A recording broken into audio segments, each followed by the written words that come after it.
Welcome to the UKIC official के YouTube channel. मैं डिम्पल कच्ची।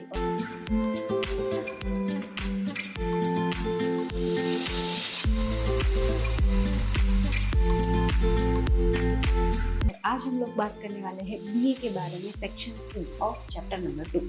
आगे के लेक्चर में हम लोगों ने चैप्टर 1 के जो सेक्शन सी थे उसका हम लोगों ने डिस्कशन किया है। यहाँ पे हम लोग देखने वाले हैं कि भाई चैप्टर नंबर 2 जो सेक्शन सी में थे कुछ इंपॉर्टेंट क्वेश्चंस अगर पूछे जाए कि कौन से क्वेश्चन ज़्यादा इंपॉर्टेंट रहेंगे तो उसके ऊपर हम लोग डिटेल डिस्क्रिप्शन करते हैं।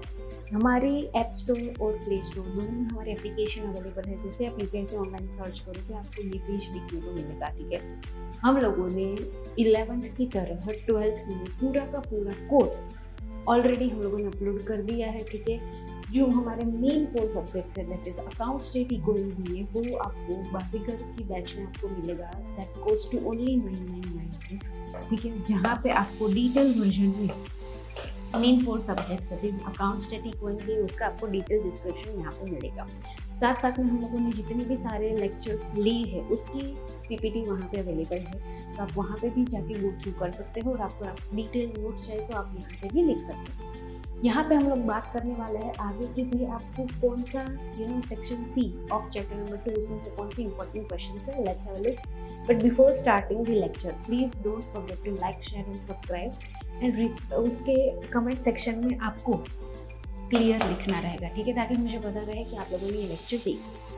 चलो सबसे पहले हम बात करते हैं द लिमिटेशंस ऑफ डिसेंट्रलाइजेशन। अब जैसे हम लोग बात करें प्रिंसिपल्स ऑफ मैनेजमेंट, यहाँ पे हम लोग बात करें तो सेंट्रलाइजेशन और डिसेंट्रलाइजेशन ये दोनों ही टर्म बहुत ही इंपॉर्टेंट है। सेंट्रलाइज की फॉर्म की अगर हम लोग बात करें तो जितनी सारी छोटी फॉर्म्स है for the small forms they are going for the centralise manner, क्योंकि उसमें ऐसा होता है कि बहुत ही कम लोग वहाँ पे काम करते हैं या फिर उतना स्टाफ नहीं होता, उन लोगों के पास उतने एम्प्लॉयज़ नहीं होते, तो इसकी वजह से ये लोग बहुत ही सेंट्रलाइज फॉर्म में काम करते हैं। डिसेंट्रलाइज फॉर्म की बात करें, डिसेंट्रलाइज टर्म की, तो डिसेंट्रलाइज टर्म वहाँ पे यूज होता है जहाँ पे ऑर्गेनाइजेशन है वो बहुत ही बड़ा है, तो बहुत ही वाइड कॉन्सेप्ट है डिसेंट्रलाइज में। डिसेंट्रलाइज मतलब कि अगर काम है तो उसको हम लोग डेलीगेट करते हैं कि कोई एक ही इंसान सारा का सारा काम नहीं करता। डेलीगेशन ऑफ ऑथोरिटी यहाँ पे रहता है, काम है उसको प्रॉपरली वे में उन लोगों को डेलीगेट किया जाता है, तो इस वजह से हम लोग सारा का सारा डिसेंट्रलाइज करते हैं। अब जैसे ही डिसेंट्रलाइज फॉर्म होता है तो उसमें ऐसा होता है कि बहुत कई बार ऐसा होता है कि लेक ऑफ कोऑर्डिनेशन रहता है। ठीक है, कई बार ऐसा होता है कि अकाउंटेबिलिटी किससे रहती है वो भी कई बार कंफ्यूजन हो जाता है। कई बार ऐसा होता है कि हमारे आउटसाइड फैक्टर्स है वो बहुत ही एक्सटर्नल फैक्टर्स है वो हमें बहुत ही अफेक्ट करते हैं। उसके साथ साथ में हमारी पोस्ट भी बढ़ जाती है, क्योंकि जितना आप काम को डिसेंट्रलाइज करोगे उतना ही आपके लेयर्स बहुत ज़्यादा बढ़ते जाएंगे और उसका कोस्ट आपको एक्स्ट्रा यू हैव टू पे। तो ये हमारे लिमिटेशंस हैं सारे डिसेंट्रलाइजेशन के। What is rule of thumb?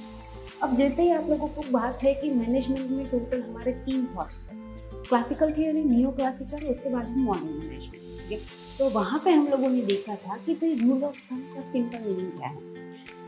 Normally industry या फिर ऑर्गेनाइजेशन में 2 तरह की पार्टीज होती है, एक होता है ऑनर, दूसरे आता है एम्प्लॉइज।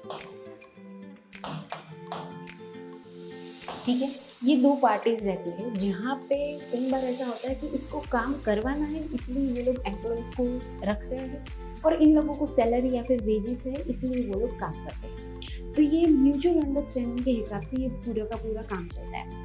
अब रूल ऑफ थंब का सिंपल मीनिंग ये होता है जहाँ पे ऑनर्स का जो पूरा साइड रहता है वो ऑलवेज टॉप पे रहता है, मतलब जहाँ पे कोई भी एम्प्लॉइज या उसके वर्कर्स वो कोई आवाज़ नहीं कर सकते या फिर कई बार ऐसा होता है कि वो अपने सजेशंस इनपुट वहाँ पे दे नहीं सकते। इसका सिंपल मीनिंग रहता है रूल ऑफ थंब।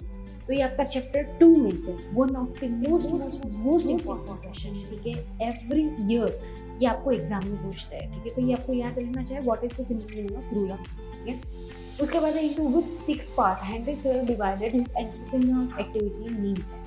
ठीक है, ये टोटल आपकी 6 एक्टिविटीज रहेगी, ठीक है, जो एडमिनिस्ट्रेटिव प्रिंसिपल में हेनरी फॉर्ड में चाहिए।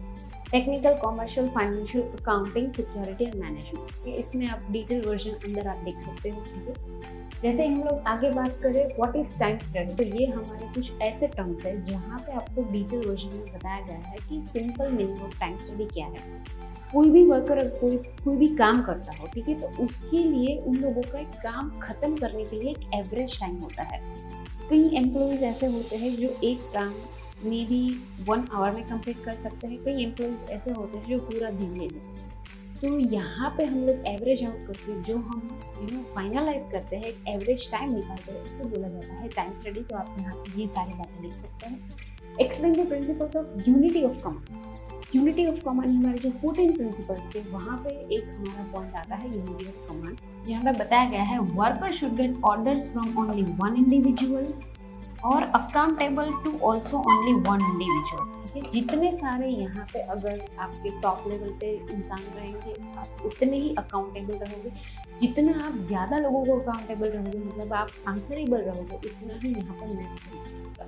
इसलिए यूनिटी ऑफ कमांड का मतलब ये है कि आप एक ही इंसान, आपको कोई काम करना है तो आपको डायरेक्ट करेगा, आपको गाइड करेगा, आपको ऑर्डर देगा और उसका रिप्लाई भी आप उसी इंसान को आपको देना रहेगा। उसे बोला जाता है यूनिटी ऑफ कमांड। उसके बाद आता है what is coordination. The simple meaning of coordination is, जो भी इंसान कोई भी काम करता है वो प्रॉपर मैनर में और सही मैनर में अगर वो प्रॉपरली टाइम के साथ खत्म हो जाता है तो उसे बोला जाता है कोऑर्डिनेशन। यहाँ पे आप लोगों के जितने भी सारे इंपॉर्टेंट क्वेश्चंस थे चैप्टर नंबर 2 यहाँ पे खत्म होते हैं। मिलते हैं हम लोग chapter number 3। Till then bye.